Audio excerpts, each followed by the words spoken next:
অর্থাপত্তি কাকে বলে? কোনো বাস্তব বিষয়ের মধ্যে আপাত অসঙ্গতি ব্যাখ্যা করার জন্য যখন অন্য কোনো বিষয় কল্পনা করা হয় তখন সেই বিষয় কল্পনাই হচ্ছে অর্থাপত্তি। অর্থাৎ একটা উদাহরণের সাহায্যে জেনে নেওয়া যাক। যেমন ধরো বলা হচ্ছে যে স্থূলকায় দামোদর শেঠ দিনে আহার করে না। তাহলে এখানে বলা হচ্ছে যে স্থূলকায় দামোদর, দামোদর শেঠ কেমন? মোটা মানুষ একজন। আবার একদিকে বলা হচ্ছে যে সে দিনে কিছু খায় না। এখানে স্থূলকায় দামোদর অথচ সে দিনে আহার করে না। তাহলে তোমার একটা নিশ্চয় সন্দেহ হচ্ছে যে আহার না করলে তার স্থূল বপু হয় কি করে? বপু মানে হচ্ছে শরীর, স্থূল মানে হচ্ছে মোটা। তাহলে সে যদি নাই খায় তাহলে তার শরীরটা মোটা হচ্ছে কি করে? এই যে সন্দেহ এবং এই যে অসঙ্গতি, এটাকে ব্যাখ্যা করার জন্য আমরা একটা কল্পনা করছি। কি কল্পনা করছি? সে নিশ্চয়ই রাত্রে খায়, তো দামোদরের নৈশ ভোজন কল্পিত হয়। এই ভোজন কল্পনাই হচ্ছে অর্থাপত্তি। তাহলে অর্থাপত্তি হচ্ছে কোনো একটা বাস্তব বিষয়কে যখন আমাদের মধ্যে অসঙ্গতি বা সন্দেহ ধরা পড়ছে, সেটাকে দূর করার জন্য যে জিনিসটাকে আমরা কল্পনা করছি সেটাই হচ্ছে অর্থাপত্তি। অর্থাপত্তি হচ্ছে দুই প্রকার, দৃষ্টার্থাপত্তি এবং শ্রুতার্থাপত্তি। দৃষ্টার্থাপত্তি কাকে বলে? দৃষ্ট কোনো বিষয়ের অসঙ্গতি ব্যাখ্যার জন্য যে কল্পনা করা হয় তাকে বলে দৃষ্টার্থাপত্তি। যেমন স্থূলকায় দেবদত্তকে প্রত্যক্ষ করে এবং দিবসে উপবাসী থাকে, এটাও আমরা প্রত্যক্ষ করছি। তারপরে তার নৈশ ভোজন কল্পনা করা হচ্ছে।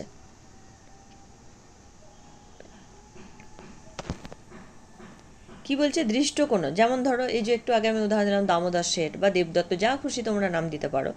তো দামোদর শেঠই যদি বলি, তো আমরা দেখলাম যে কি ছিল, যে সে মোটা, তাকে আমরা দেখছি যে সে হচ্ছে মোটা, আবার দেখছি সে হচ্ছে দিনে কিছু খাচ্ছে না, এটাও আমরা প্রত্যক্ষ করছি। তারপরে আমরা কল্পনা করছি। তাহলে যখন আমরা কোনো দেখে সেই অসঙ্গতিটাকে ব্যাখ্যা করার জন্য আমরা কল্পনা করছি, সেটা হচ্ছে দৃষ্টার্থাপত্তি। শ্রুতার্থাপত্তি কি? শুনে শুনে কোনো বিষয়ের, যখন আমরা কোনো বাক্যের যদি আমরা অসঙ্গতি বা সন্দেহ আমাদের দূর করার জন্য যে কল্পনা করি, সেটা হচ্ছে শ্রুতার্থাপত্তি।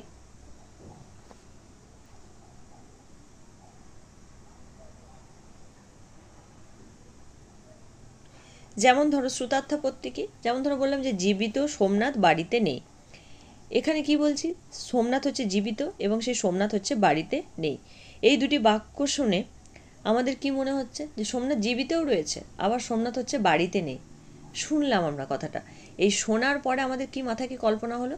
যে সে যখন বেঁচেও আছে আবার বলছে বাড়িতেও নেই, তাহলে সে নিশ্চয়ই বাইরে বেড়াতে গেছে কোথাও। তাহলে এই যে অসঙ্গতিটা ব্যাখ্যা করার জন্য আমরা কি বললাম? যে সোমনাথ বাইরে গেছে।